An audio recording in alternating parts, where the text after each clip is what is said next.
ان کی خوابگاہوں کا الگ کرنے کا حکم دیا گیا. اگرچہ وہ دو سگے بھائی ہوں، دو سگی بہنیں ہوں، یا ایک بھائی اور ایک سگی بہن ہو، تب بھی ایک لحاظ میں سونے سے اسلام نے منع کر دیا. ظاہر ہے منع کرنے کی بہت ساری حکمتیں اور علتیں ہیں جن علتوں کو دنیا نے محسوس کیا، اور آج آپ جانتے ہیں کہ ہمارے معاشرے میں بے حیائی کی جو بہت ساری شکلیں ہیں. میں آپ کے سامنے بہت واضح طور پہ بات کرنا چاہتا ہوں کیونکہ اسلامی یہ تعلیمات ہیں. ان تعلیمات کو پیش کرنے میں اسلام جھجک محسوس نہیں کرتا، اس لیے میں ان باتوں کو بڑی صراحت کے ساتھ آپ کے سامنے پیش کر رہا ہوں. مجھے امید ہے کہ میری ماں اور بہن بھی میری آواز سنتی ہوں گی، وہ بھی اس پر غور کریں. میں آپ سے عرض کرنا چاہتا تھا، اگر ہم لوگ آج دنیا میں انسانوں کی صورتحال کا جائزہ لیں تو آپ کو پتا چلے گا کہ برائیوں یا بے حیائیوں کی جو شکلیں ہماری انسانی سوسائٹی میں آج واقع ہو چکی ہے، پیش آ چکی ہیں. دلی اور اس کے مضافات میں دا ٹائمز آف انڈیا کی رپورٹ کے مطابق جسے رائٹ نے شائع کیا، اس رپورٹ میں اس بات کو پیش کیا گیا کہ ان اطراف اور علاقوں میں سگی بہن کے ساتھ سگے بھائیوں کے جو ناجائز تعلقات پیدا ہو گئے، یا ایک بیٹے کا اپنی ماں کے ساتھ جو ناجائز تعلق پیش آیا، وہ انسانیت کا کلیجہ دہلا دینے کے لیے کافی ہے. تقریباً 35% آبادیاں وہاں کی ایسی ہیں جہاں پر محارم سے، اقارب سے، خاندان کے مقرب انسانوں سے یہ غلط رشتے انسانوں نے قائم کیا ہے. ظاہر اس کی بنیادی وجوہات ہیں. ان وجوہات میں اگر آپ غور کریں تو پتا چلے گا کہ مرد و زن کا اختلاط، بے بہابا ایک کمرے میں اجنبی مردوں کے ساتھ عورتوں کا وقت گزارنا، یا پھر ایک آفس میں دونوں کا بے ساختہ کام کرنا، یا تعلیم گاہوں میں آفس میں دونوں کا اجتماع، یہ تمام کی تمام چیزیں ایسی ہیں جو اسلامی حجاب اور پردے کی صریح مخالف ہیں، جس کے نتیجے میں بے حیائی عام ہوتی ہے. اور آئے دن آپ اخبارات کی سرخیوں میں یہ خبریں سنتے رہتے ہیں کہ فلاں جگہ بے حیائی کی واردات پیش آئی، فلاں جگہ زنا کا واقعہ پیش آیا، فلاں علاقے اور خطے میں ایک معصوم بلکتا ہوا بچہ نظر آیا. آخر یہ ساری پریشانیاں، یہ سارے حرام کاری ہماری سوسائٹی یا انسانوں کی سوسائٹی میں آج دیکھنے اور سننے میں آتی ہیں. ان کی بنیادی وجوہات کیا ہیں؟ ان کی بنیادی وجوہات دراصل اسلام نے ان کی جانب بہت پہلے اشارہ کیا تھا. میں آپ کے سامنے عرض کرنا چاہتا تھا کہ اختلاف کی ایک شکل یہ ہے کہ سگے بھائی اور بہن ایک چادر یا ایک لحاف میں سونے کی کوشش کریں. اختلاف کی اس سے زیادہ بھیانک اور بری شکل یہ ہے کہ ہمارے گھروں میں بعض خواتین کا نوکری کے نام پر کام کرنے کے لیے داخل ہونا اور پھر ان عورتوں سے مردوں کا پردہ نہ کرنا ظاہر بے حیائی کو جنم دینے کا بڑا سبب ہے. ہم لوگ اپنے گھروں کی عورتوں کو کام میں نہ لا کر پڑوس کی عورتوں کو بلاتے ہیں گھر میں کام کرنے کے لیے، اور ہمارے گھروں میں ہمارے نوجوان لڑکے ہوتے ہیں، خود نوجوان انسان ہوتا ہے، اور اس کے برعکس اگر دیکھا جائے تو پھر ہمارے گھروں میں بہت سارے کام انجام دینے کے لیے اجنبی مردوں کو ہم نے موقع فراہم کیا. تو چاہے عورتوں کو گھر میں کام کرنے کا موقع دیا جائے جس سے مرد و زن کا اختلاف پایا جائے، یا مردوں کو اپنے گھروں میں کام کرنے کا موقع دیا جائے جس سے گھر کی عورتوں کے سامنے آئے، یہ تمام کی تمام شکلیں اسلام نے اکثر حرام قرار دیا ہے اور ان شکلوں کی تباہ کاریوں کی جانب اشارہ کیا ہے. ابھی آپ کو میں بتاؤں، المدینہ کی رپورٹ کے مطابق سعودی عرب کا ایک عجیب واقعہ پیش آیا، جس واقعے میں صورتحال انتہائی گھناؤنی سننے کو آئی، پڑھنے کو آئی. وہ صورتحال یہ تھی کہ گھر میں سائے کے لیے ڈرائیور کام کرتا تھا اور گھر میں کھانا بنانے کے لیے خادمہ کام کرتی تھی. ایک معصوم بچہ جو اپنے گھر میں اپنی ماں کو ڈرائیور کے ساتھ بدفعلی کرتے ہوئے دیکھا، اس کی نگاہ اچانک پڑی. ماں نے اسے لاکھ سمجھانے کی کوشش کیا، لالچ دیا، پیسے دیا. بچہ کچھ دنوں کے لیے خاموش تھا، لیکن جب ٹھیک اسی طرح اپنے باپ کو خادمہ کے ساتھ اسی بری حرکت میں دیکھا، اور باپ نے جو اپنے بیٹے کو سمجھانے کی کوشش کی، بہلانے پھسلانے کی کوشش کی، تو بچے نے برجستہ کہا ابو اس میں خوف کی کون سی بات ہے؟ جس طرح میں نے آپ کو خادمہ کے ساتھ دیکھا، ایسے ہی ماں کو خادمہ ڈرائیور کے ساتھ دیکھا ہے. ذرا غور کرو، ہمارے گھروں کی عزت اور دولت کے حصول کے بعد اختلاف کا ماحول جو ہمارے گھروں میں پیش آتا ہے اس کا نتیجہ ہماری نگاہوں کے سامنے ہے، لیکن ہم لوگ ہوش کے ناخن نہیں لیتے، ہماری غیرت بیدار نہیں ہوتی، ہم اسلامی تعلیمات کو سنجیدہ ہو کر قبول کرنے کے لیے تیار نہیں ہوتے۔ تو پھر بھائیوں، یہ اختلاف کی بری شکلیں ہیں۔ اختلاف کی ایک شکل جو ہمارے دور میں بہت زیادہ رائج ہے، اور جس شکل کے نتیجے میں آج شادی شدہ عورتیں اور لڑکیاں تعلیم یافتہ دوسرے مردوں سے شادی کرنے کے لیے آمادہ ہو جاتی ہیں، راہ فرار اختیار کر لیتی ہیں۔ اگر اس شکل کو دیکھا جائے تو کالج کے حوالے سے یا بعض جامعات اور مدارس کے حوالے سے جہاں مدرسین اور مدرسات یا معلمات تعلیم کے نام پر ایک دوسرے کا مواجہہ کرتے ہیں، ایک دوسرے کا سامنا کرتے ہیں، اور ظاہر ہے جب ایک دن کی بات، 2 دن کی بات نہ ہو بلکہ مہینے کی بات ہو، سال کی بات ہو، تو ایسے میں انسانی فطرت کا قاعدہ یہ ہے، کثرت المساس تمیت الاحساس، کثرت سے کسی کے ساتھ رہنے کے نتیجے میں احساس مردہ ہو جایا کرتا ہے، برائی بری نہیں رہ جاتی، غیرت کا خاتمہ ہوتا ہے، حیا کا جنازہ نکل جاتا ہے، اور لوگوں کے قریب ہونے کے نتیجے میں ایک خاتون جب آفس میں کام کرنے کے لیے آتی ہے تو لازمی طور پر بہتر لباس کے ذریعے، زیب و زینت کے ذریعے اپنی آفس میں کام کرنے کے لیے آمادہ ہوتی ہے، اور آفس بوائے کا معاملہ بھی یہ ہوتا ہے کہ گھر میں رہنے کے لیے عام لباس میں زندگی گزاری جاتی ہے، لیکن آفس میں لازمی طور پہ اچھے لباس کو زیبتل کیا جاتا ہے۔ ایسے ماحول میں مرد و زن کو غور کرنے کا موقع ملتا ہے، مقارنہ کرنے کا موقع ملتا ہے، تقابل کا وقت ملتا ہے۔ انسان اپنے گھر میں کام کرنے والے خاتون کو عام لباس میں دیکھ کر آفس میں کام کرنے والے خاتون کی جانب اس کا میلان ہو جاتا ہے،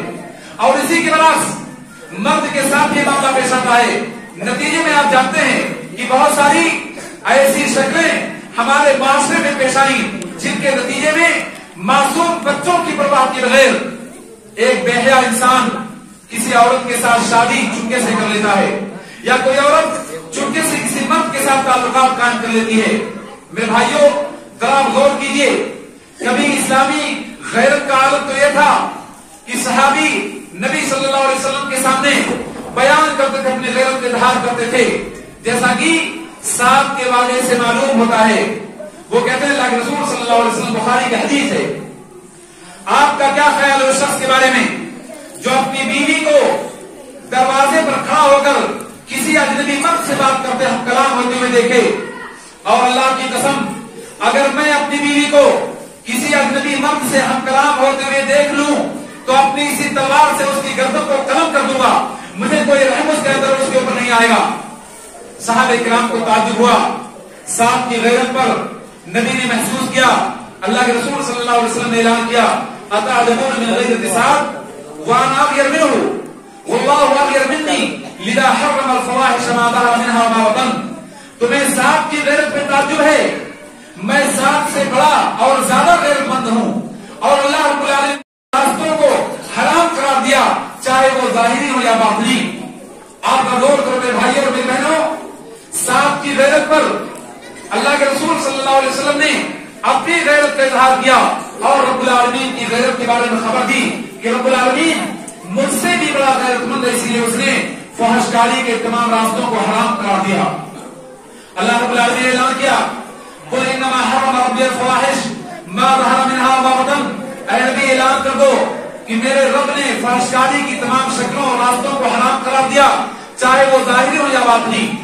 بہرصورت میں عرض کرنا چاہتا تھا، صرف ایک واقعہ نہیں بلکہ صحابہ کرام کی زندگی میں اس کے بہت سارے نمونے آپ کو ملیں گے۔ سنن ابو داؤد کی روایت کے مطابق اللہ کے رسول صلی اللہ علیہ وسلم کے ساتھ غزوے میں شریک ایک صحابی جو اپنے گھر واپس آتے ہیں تو دروازے پر کھڑا اپنی بیوی کو پاتے ہیں۔ غیرت نے للکارا، نیزہ سامنے کیا، لیکن ہوشمند بیوی نے اپنے شوہر سے کہا، ذرا آپ صبر سے کام لیجئے، میرے یہاں کھڑے ہونے کی کوئی وجہ ہے؟ اپنے گھر میں داخل ہو، گھر میں انتہائی خطرناک سانپ ہے جس کے ڈر اور خوف سے میں یہاں کھڑی ہوں۔ صحابی گھر میں داخل ہوئے، سانپ پر نظر پڑی،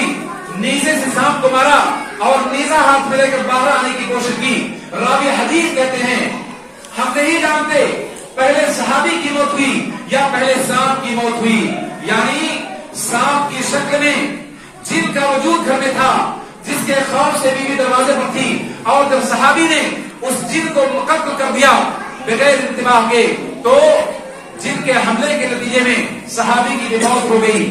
میں اس تفصیل کو نہیں پیش کرنا چاہتا،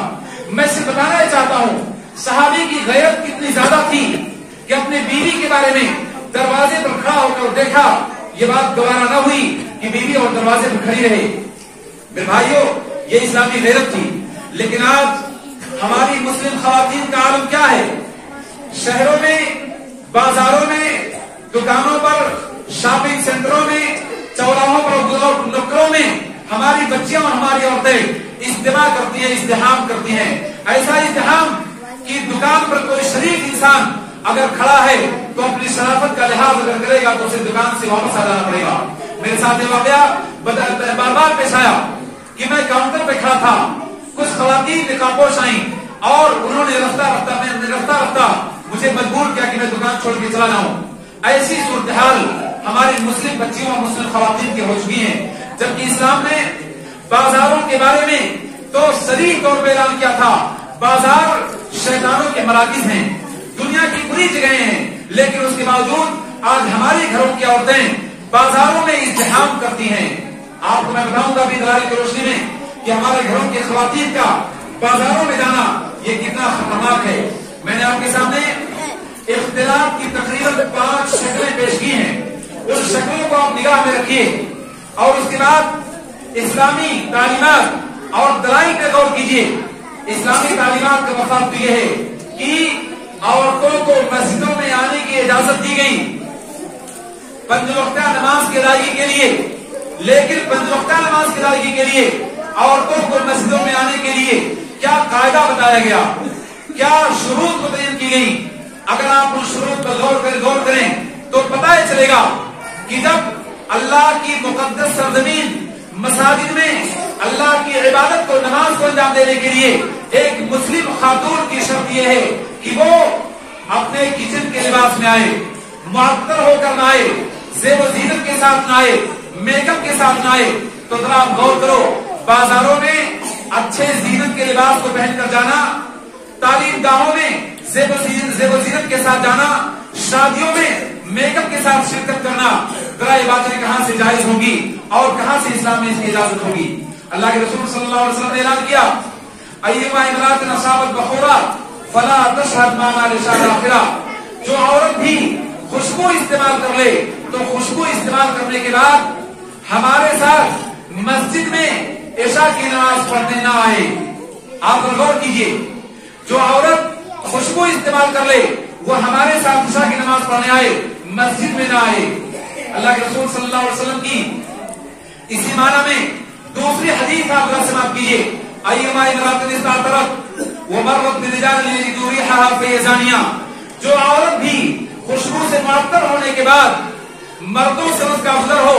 جن مردوں کو اس عورت کی بو ملے، مہک ملے، تو ایسی عورت گویا زانیہ عورت ہے، یعنی وہ زنا کی دعوت دینے والی عورت ہے۔ ہماری اسلامی خواتین، آپ کے غور کرنے کا مقام تو یہ ہے کہ نبی صلی اللہ علیہ وسلم نے ایسی خواتین کو زانیہ قرار دیا جو خوشبو سے معطر ہونے کے بعد اجنبی مردوں سے گزرنے کی کوشش کرتی ہو۔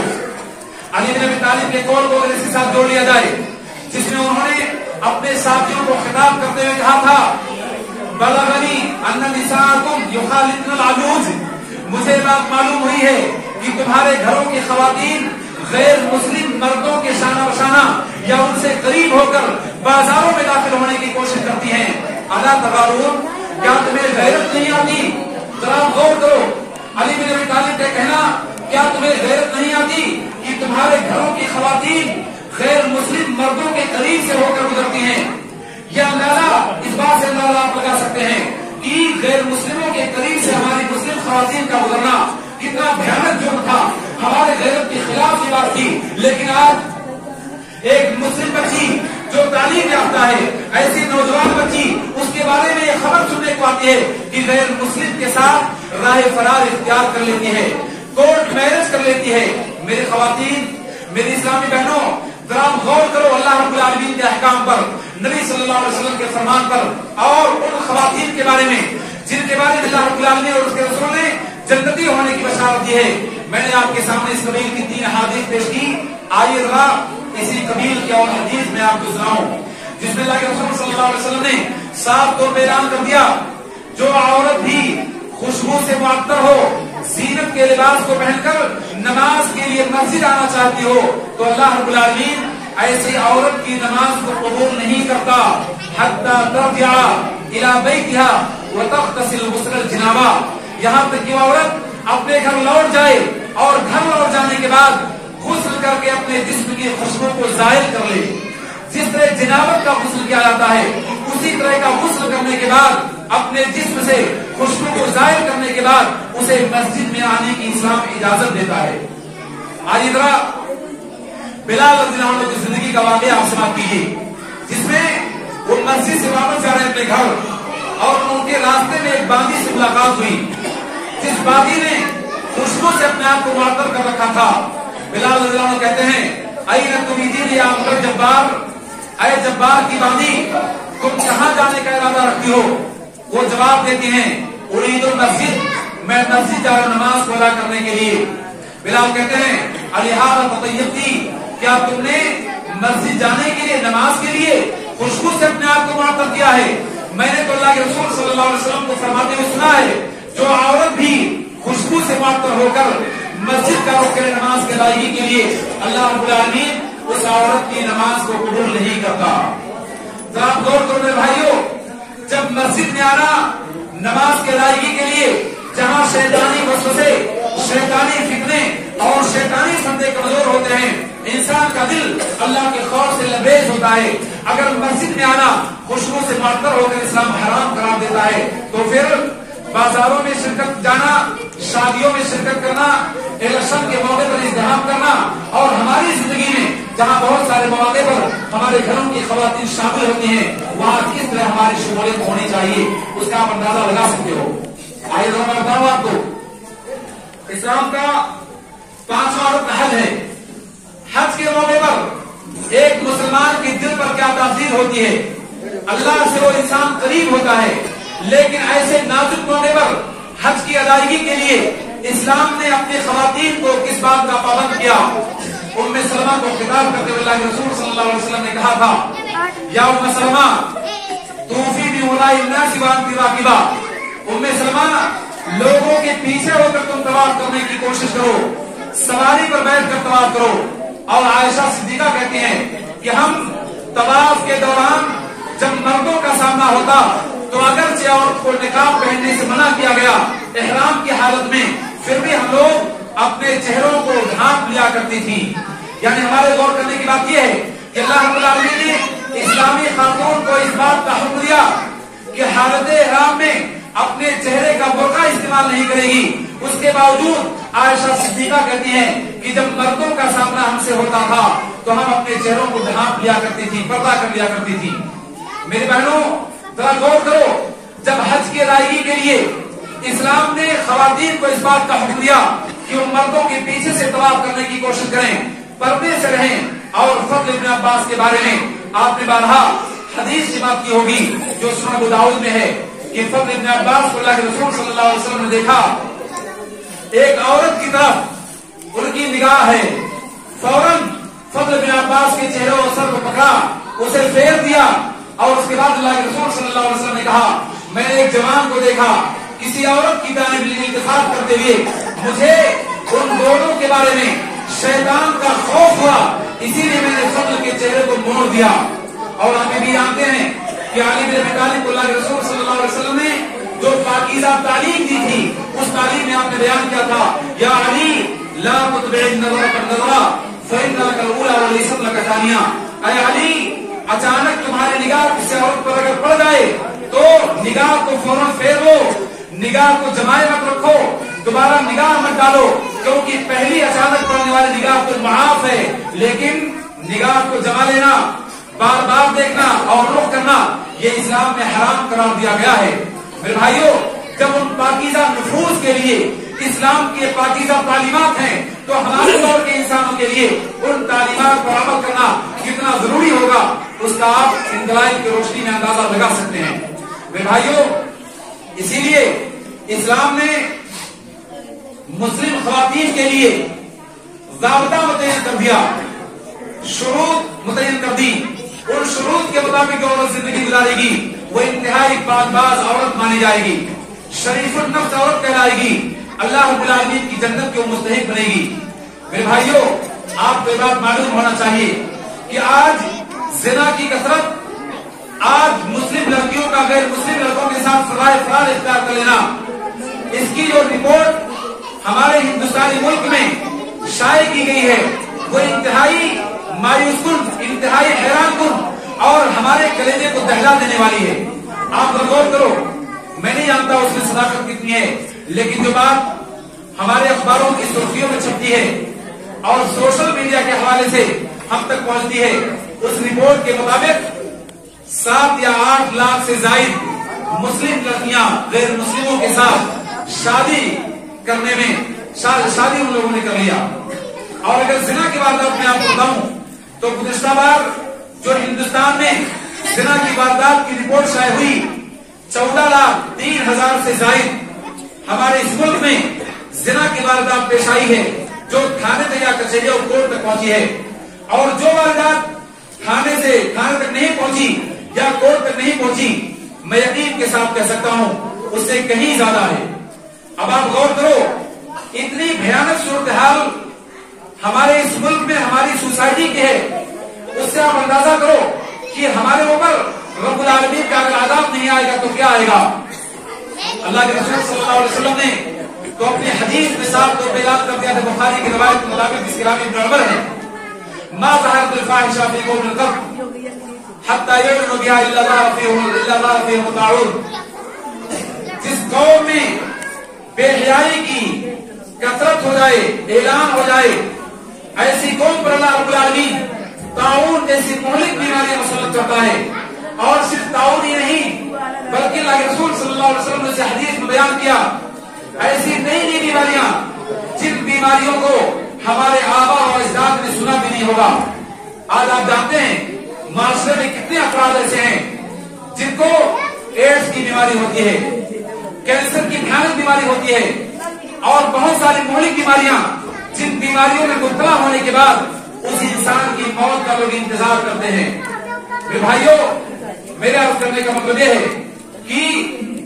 کینسر کی بیماری کے بہت سارے اسباب ہیں، ان میں زنا بھی ایک سبب ہے۔ میں نہیں کہتا کہ جسے کینسر ہو گیا وہ زانی تھا، بات ایسی نہیں ہے، لیکن یہ بات ضرور ہے کہ زنا کینسر کا بھی سبب ہے، ایڈز کے سبب ہونے کے ساتھ ساتھ۔ میرے بھائیوں، میں آپ کے سامنے بات کرنا چاہتا ہوں بڑے اختصار کے ساتھ، بڑے اشارے میں، کہ اسلام نے ہماری سوسائٹی کو پاک و صاف رکھنے کا حکم دیا۔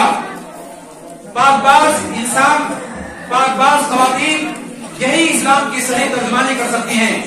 لیکن بے حیا انسانوں کے ذریعے اسلام کی صحیح ترجمانی کا تصور نہیں کیا جا سکتا۔ آپ جانتے ہیں کہ اسلام نے عورت کو سفر کرنے سے نہیں روکا، گھر سے باہر نکلنے سے نہیں روکا، زیب و زینت کرنے سے منع نہیں کیا، فیشن اختیار کرنے کی پابندی عائد نہیں کی۔ میرے ان دلائل کو پیش کرنے سے آپ کے دل میں یہ شبہ نہیں پیدا ہونا چاہیے جس شبہ کو غیر مسلم طاقتیں پیش کرتی ہیں کہ اسلام نے خواتین کو گھروں میں قید کر دیا، انہیں زندگی گزارنے کا سلیقہ نہیں دیا،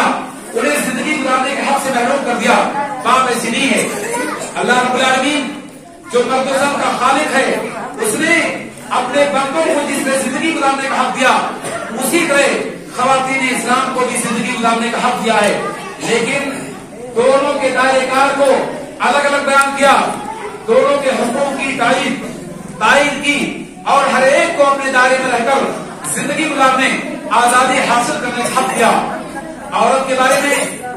اسلام نے کبھی گھر سے نکلنے کی اجازت دی، کبھی گھر سے نکلنا بہتر قرار دیا، کبھی گھر سے نکلنا واجب قرار دیا، اور کبھی گھر سے نکلنا حرام قرار دیا۔ ان تمام تعلیمات کو سمجھنا ہم مسلمان مردوں کی اور عورتوں کی ضرورت ہے۔ سوال پیدا ہوتا ہے کہ ایک خاتون کا گھر میں رہنا اور گھر سے نکلنا، یہ دونوں شکلیں برابر کب ہوگی؟ اس سلسلے میں میں بیان کروں آپ کے سامنے تو ایک مسلم خاتون اپنے گھر میں رہے یا گھر سے باہر نکل کر جائے عام حالات میں یا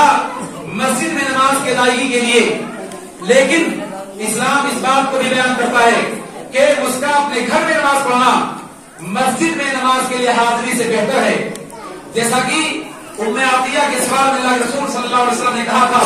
جب انہوں نے پوچھا اللہ کے رسول صلی اللہ علیہ وسلم مجھے یہ بات محبوب ہے کہ میں آپ کے ساتھ آؤں اور مسجد میں آپ کے ساتھ نماز ادا کروں، تو اللہ کے رسول صلی اللہ علیہ وسلم نے درجہ بندی کیا تھا. آپ نے کہا تھا تمہارا مسجد میں آ کر میرے ساتھ نماز پڑھنا تمہارے پڑوس کی مسجد میں نماز پڑھنا اس سے بہتر ہے. یعنی کوئی خاتون دور دراز کی مسجد میں اگر نماز ادا کے لیے جانا چاہتی ہو تو اللہ کے رسول صلی اللہ علیہ وسلم کی تعلیم کے مطابق اس کا پڑوس کی مسجد میں نماز ادا کرنا دور دراز کی مسجد میں جانے سے بہتر ہے. خصوصاً آپ غور کیجئے کہ نبی کی مسجد میں نبی کی اقتدا میں اگر نماز پڑھنے سے بہتر ہے پڑوس کی مسجد نماز ادا کرنا، تو پھر اس سے زیادہ ہمارے گاؤں کی مسجدوں کی حالت کیا ہوگی. دوسری شکایت نے بیان کیا کہ کسی خاتون کا اپنے گھر کے کمرے میں یا برآمدے میں نماز پڑھنا مسجد میں نماز پڑھنے سے بہتر ہے، لیکن اس حدیث کے اخیر میں اللہ کے رسول صلی اللہ علیہ وسلم نے کہا تھا صلاۃ کے فی قاعداری کے خیر لک من صلاۃ کے فی بیت کے، تمہارا گھر کے اندر پوشیدہ جگہ میں اپنے بیڈ روم میں نماز پڑھنا تمہارے گھر میں نماز پڑھنے سے بہتر ہے. معلوم یہ ہوا ہمارے دور میں بہت ساری نمازی عورتیں چھتوں پر نماز پڑھنے کی جرات کر لیتی ہیں. انہیں یہ بات سوچنا چاہیے کہ جب نبی صلی اللہ علیہ وسلم نے اس بات کو بیان کر دیا کہ تمہارا اپنے گھر کے اندرونی حصے میں تمہارے بیڈ روم میں نماز پڑھنا تمہارے گھر میں نماز پڑھنے سے بہتر ہے، تمہارا پڑوس کی مسجد میں نماز پڑھنا گھر میں نماز پڑھنا اس سے بہتر ہے، اور تمہارا اپنے پڑوس کی مسجد نماز پڑھنا مسجد نبوی میں جانے سے بہتر ہے. معلوم یہ ہوا اس کے لیے جائز ہے اگر مسجد میں اس کے نماز کا نفل ہے تو مسجد میں جائے، لیکن گھر میں اس کا نماز پڑھنا بہتر ہے. آپ غور کیجئے اس کا گھر سے نکلنا اسلام واجب اور شرط قرار دیتا ہے،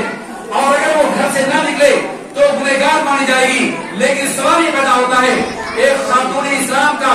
اپنے گھر سے باہر نکلنا اسلام کب فرض قرار دیتا ہے؟ اسے میری ماں اور بہنوں سے سماعت کرو. اللہ کے رسول صلی اللہ علیہ وسلم نے سال کے 2 مواقع ایسے ہیں جن مواقع پر اسلامی خاتون کو گھر سے نکلنے کا حکم دیا گیا، یہاں تک کہ حائضہ عورتوں کو بھی، نفاس والی عورتوں کو بھی، جن عورتوں کے پاس کشادہ چادر نہ ہو، نقاب نہ ہو، ایسی عورتوں کو بھی اسلام نے حکم دیا کہ وہ اپنی بہن کے چادر میں اپنے آپ کو پردے میں رکھے اور اپنے گھر سے باہر نکل کر جائے. یعنی عید کی نماز اور بقرعید کی نماز، ان دونوں نمازوں کی ادائیگی کے لیے اسلام نے فرض قرار دیا کہ کوئی بھی خاتون گھر میں قطعی باقی نہ رہے. مجھے سننے کو ملا کہ ہمارے اہل حدیث گھروں میں بہت سی غیر اہل حدیث عورتیں آئیں اور وہ عید اور بقرعید کی نماز پڑھنے نہیں جاتی. حیرت کی بات تو یہ ہے کہ عید میلاد النبی میں عرس میں قبروں اور مزارات پر ہمارے خاتون کا ازدحام ہوتا ہے، جہاں پر عورتوں کی زیارت ممنوع قرار دی گئی ہے اور جہاں پر عورت جا کر شرک کرتی ہے، ایسے تمام مواقع پر ہم نے اپنی عورتوں کو آزادی دے دی. لیکن جہاں پر عورت کو اسلام نے فرض قرار دیا کہ اپنے گھر سے باہر نکل کر جائے، وہاں پر اپنے خواتین کو ہم عیدگاہ لے جانے میں تردد کا شکار ہو جاتے ہیں. شرم ہمیں آتی ہے، جبکہ ام عطیہ نے صاف طور پہ نبی سے سوال کیا تھا اللہ کے رسول صلی اللہ علیہ وسلم جن عورتوں کے پاس کشادہ چادر نہ ہو وہ کیا کرے؟ تو آپ نے کہا تھا لتلبسھا اختھا لتلبسھا اختھا، اس کی بہن اپنی چادر اٹھا کر اسے لے جائے. میرے ماں اور بہنوں، آپ کا گھر سے باہر نکلنا اسلام واجب قرار دیتا ہے، اور ان شکلوں کے علاوہ ہماری اسلامی خاتون اپنے گھر سے باہر جا سکتی ہے، لیکن اس کے لیے اسلام نے ضابطہ متعین کیا کہ محرم کے ساتھ جائے، اپنے باپ کے ساتھ جائے، بھائی کے ساتھ جائے، الغرض جن سے اس کا نکاح حرام ہے ان کے ساتھ جانے کی کوشش کرے. اللہ کے رسول صلی اللہ علیہ وسلم نے کہا لا تسافر المرأة الا بعد محرم لها، کوئی بھی عورت محرم کے بغیر سفر نہ کرے. آج ہمارا معاشرہ کتنا گر چکا ہے کہ بچی یا بیوی کو بمبئی بھیجنا ہے، دلی بھیجنا ہے،